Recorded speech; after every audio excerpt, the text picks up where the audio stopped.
Alors imaginez un peu le tableau, une organisation qui est née à la base pour sauver l'humanité et qui, du jour au lendemain, décide de lever 1000 milliards de dollars. C'est exactement l'histoire de ce virage spectaculaire d'OpenAI, une transformation qu'on va décortiquer ensemble. 1000 milliards de dollars. Répétons-le. 1000 milliards. Ce n'est pas juste une valorisation, hein. Non, c'est carrément une déclaration de guerre dans cette course folle à l'intelligence artificielle. C'est une ambition qui est en train de complètement redessiner les frontières de ce qu'on pensait possible. Alors, la question qu'on se pose tous, c'est qu'est-ce qui se cache derrière ce chiffre absolument vertigineux?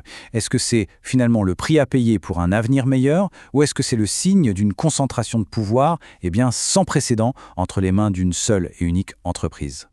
Bon, tout a basculé à un moment très précis, le 28 octobre 2025. C'est une date, franchement, qui pourrait bien marquer un véritable avant et un après dans notre façon de concevoir et surtout de développer l'intelligence artificielle.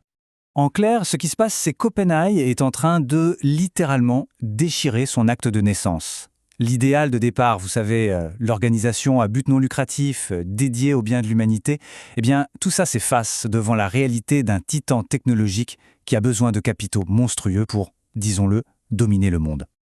Mais alors, on est en droit de se demander, pourquoi un tel reniement?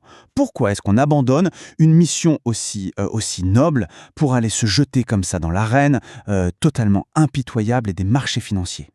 Une camisole de force, voilà les mots. Ce sont ceux de Sam Altman, le PDG. Et ils sont forts, mais ils révèlent une vérité assez brutale. L'idéalisme, ça a ses limites, surtout face à une ambition aussi dévorante. Et cette ambition, attention, elle ne se mesure plus seulement en lignes de code. Non. Maintenant, elle se mesure en gigawatts et en béton. On ne parle plus de labos de recherche, on parle de méga-usines d'IA. Il faut vraiment s'imaginer des sortes de cathédrales de silicium qui demandent des investissements dignes d'un programme spatial, ni plus ni moins. Et donc, forcément, pour financer les projets aussi pharaoniques, il fallait une structure adaptée, une nouvelle machine de guerre financière en quelque sorte. Et c'est là, justement, qu'entre en scène la toute nouvelle structure d'OpenAI. Le changement, il est radical. C'est vraiment le jour et la nuit. D'un côté, on avait la main tendue vers l'humanité, et maintenant, de l'autre, on a la main qui se tend vers les investisseurs. Et entre les deux, il y a un équilibre qui s'annonce de plus en plus précaire à trouver. Et dans ce nouveau jeu de pouvoir, regardez bien, Microsoft, évidemment, renforce son emprise. Et la fondation d'origine, celle qui était censée être la gardienne de la flamme, elle se retrouve, tenez-vous bien, à la tête d'un trésor de guerre absolument colossal. C'est un paradoxe qui en dit vraiment très long. 130 milliards de dollars. Juste pour se donner une idée, c'est bien plus que le PIB de nombreux pays dans le monde. C'est une fortune qui, en théorie, est censée servir le bien commun, mais qui pourrait tout aussi bien devenir un instrument de pouvoir d'une ampleur jamais vue. Et c'est vraiment là qu'on arrive au cœur du sujet, au véritable drame d'OpenAI, si on peut dire. C'est cette confrontation directe entre sa mission de départ, qui était quasi messianique, et les exigences, elles, bien plus froides et calculatrices du marché. Alors, cette fameuse Public Benefit Corporation, ou PBC, qu'est-ce que c'est au juste? Imaginez une sorte de centaure juridique. C'est une créature mi-cheval de course capitaliste, mi-gardien du temple de l'intérêt général. Une structure hybride qui a été conçue justement pour essayer de naviguer dans ces eaux très très troubles.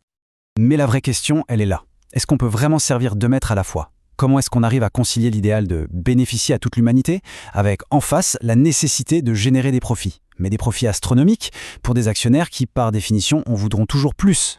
Et en fait, toute cette tension, elle s'explique par une seule et unique obsession, la course à l'infrastructure. Parce qu'il faut bien le comprendre, dans le monde de l'IA aujourd'hui, la taille, ça compte plus que tout le reste. L'image d'Épinal du génie solitaire dans son garage, c'est terminé ça. Aujourd'hui, l'intelligence artificielle, c'est une guerre de titans pour le contrôle de la puissance de calcul. C'est une véritable course aux armements numériques où chaque teraflop devient une arme. Et quand on regarde les chiffres, franchement, ça donne le vertige. La construction des data centers, le développement des nouveaux modèles, la recherche de pointe, tout ça, ça se chiffre en milliards, voire en dizaines de milliards de dollars. C'est une échelle d'investissement qui dépasse complètement l'entendement.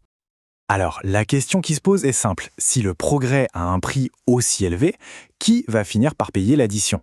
Et surtout, que restera-t-il de la belle promesse initiale? Pour l'instant, c'est une question qui reste totalement ouverte.